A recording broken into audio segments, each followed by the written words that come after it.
From the outside, everything looks stable. Homes are still selling. Prices haven't collapsed. And most people assume the worst is already behind us.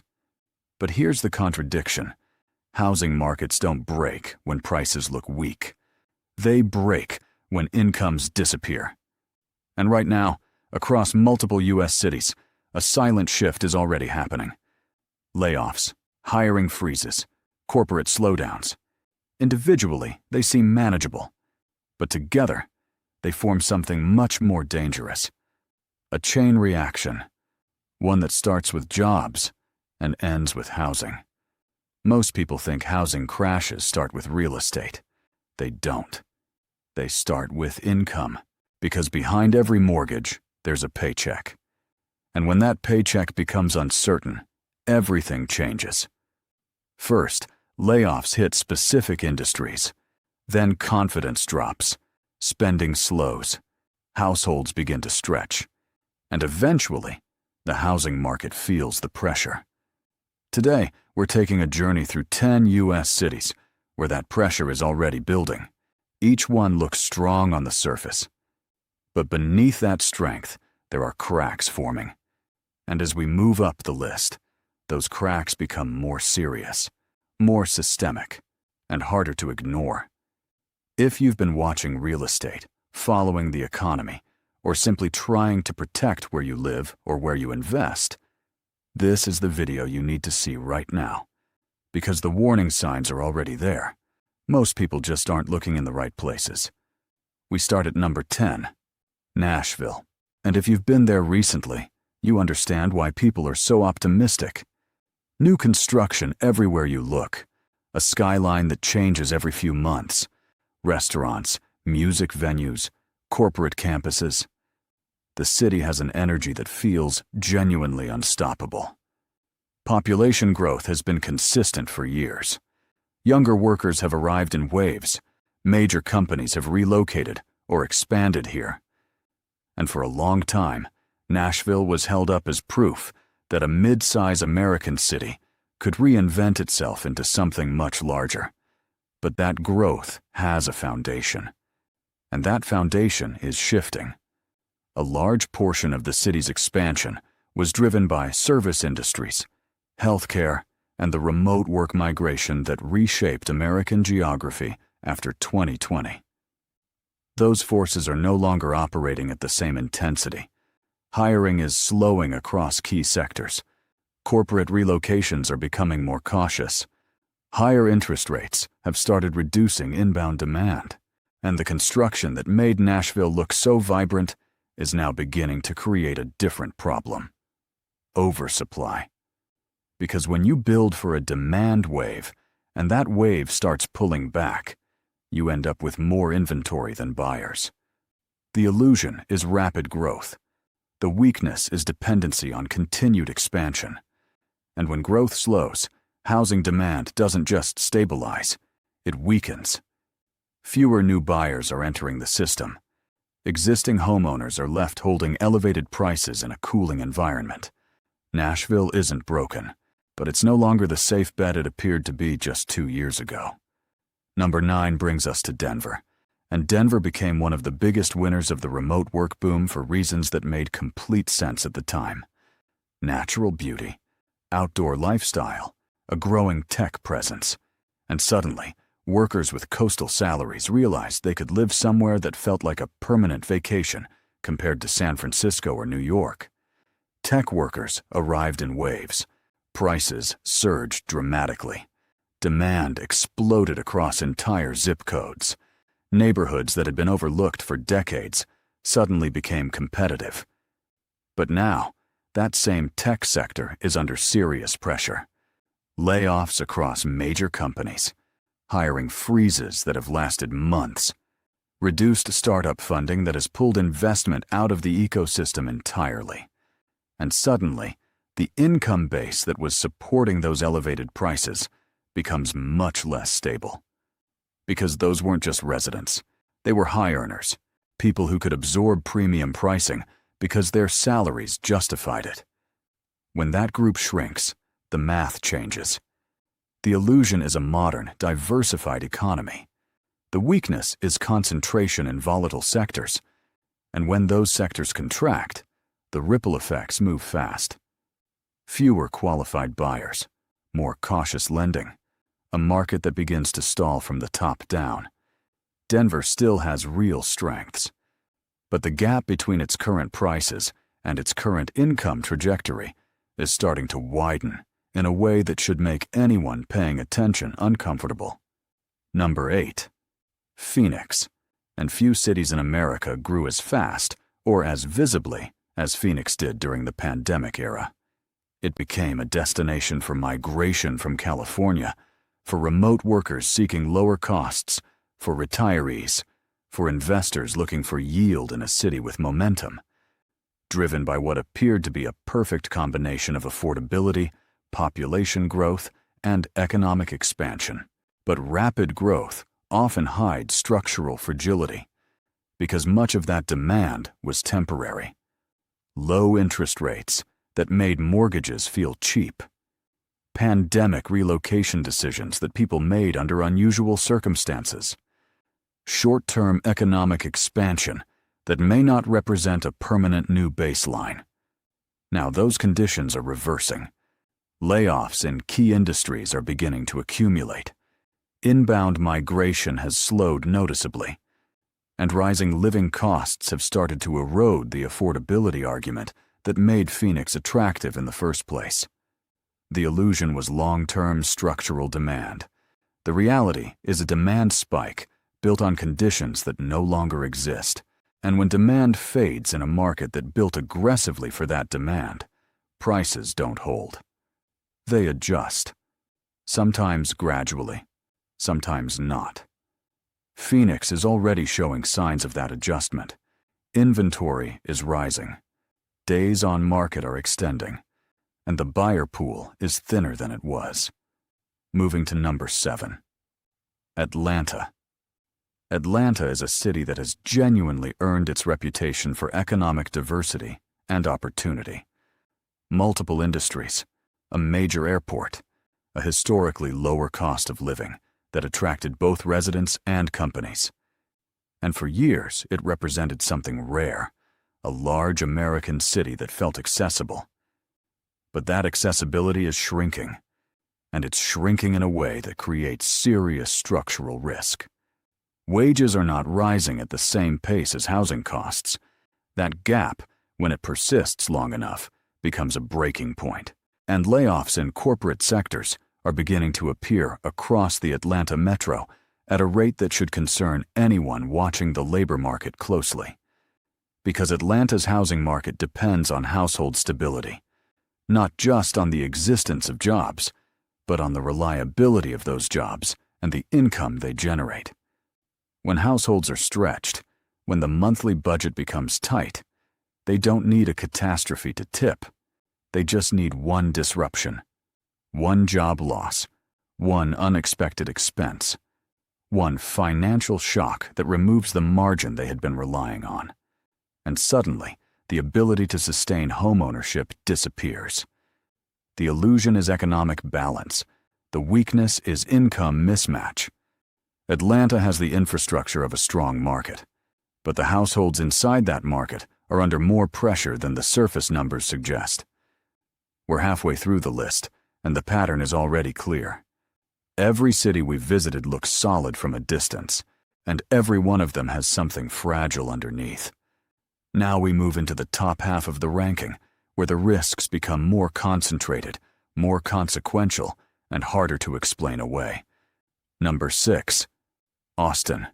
Austin was the symbol of the new economy, the city that embodied what the future of American urban growth was supposed to look like. Tech hubs, startup energy, creative migration, explosive home price growth that made early buyers feel like geniuses and late arrivals feel like they had missed something irreversible. But what happens when that growth slows? What happens when the same companies that drove the migration start cutting costs? Tech layoffs have already begun reshaping the Austin landscape in visible ways. Companies that once expanded aggressively are now contracting. Hiring that once seemed unlimited has slowed dramatically, and housing inventory is rising, which means the equation has shifted, where once you had high demand and limited supply, you now have cooling demand and growing supply. The illusion was permanent expansion. The weakness is dependence on momentum, and momentum, by definition, cannot sustain itself indefinitely. When it reverses, the adjustment can be sharp, because Austin's prices were built on expectations of continued growth, not on the fundamentals of what local incomes could actually support. That gap between expectation and fundamental value is where corrections live. And Austin is sitting inside that gap right now. Number 5. Seattle. Seattle remains one of the most economically powerful cities in the United States.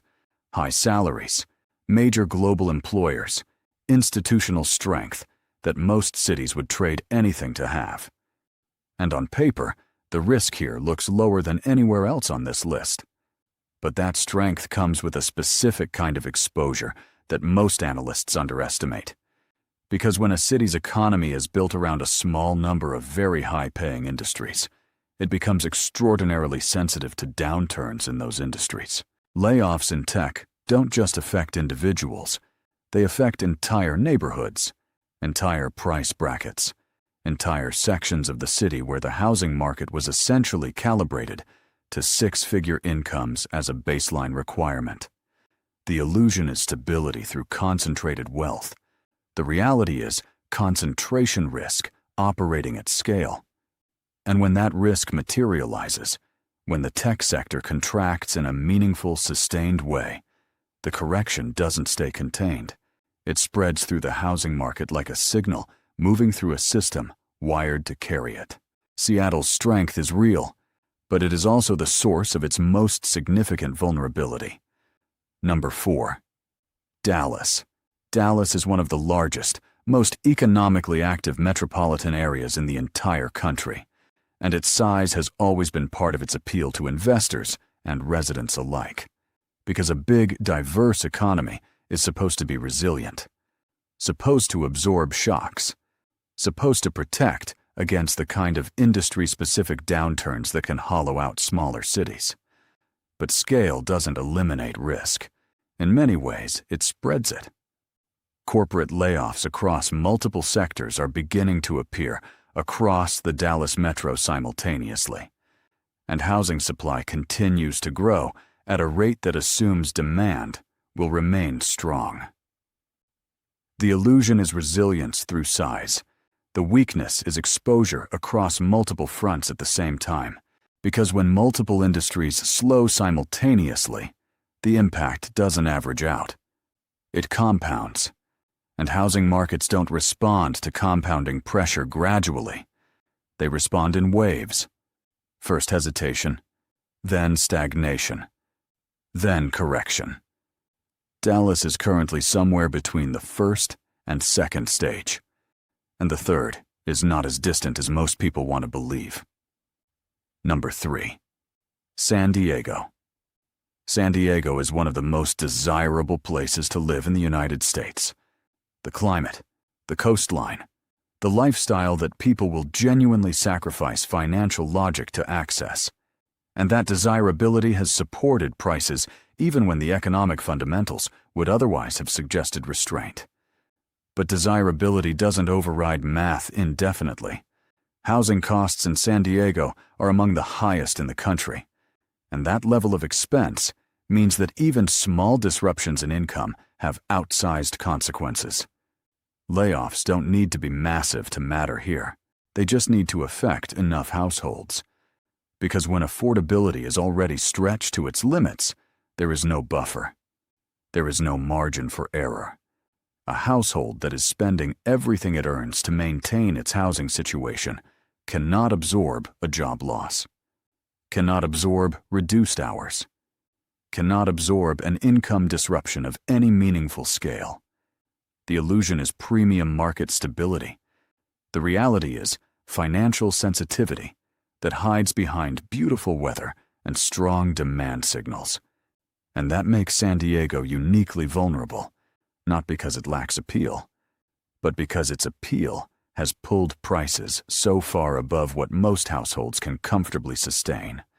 Number 2, San Francisco. And San Francisco doesn't need a dramatic introduction, because the story has already started.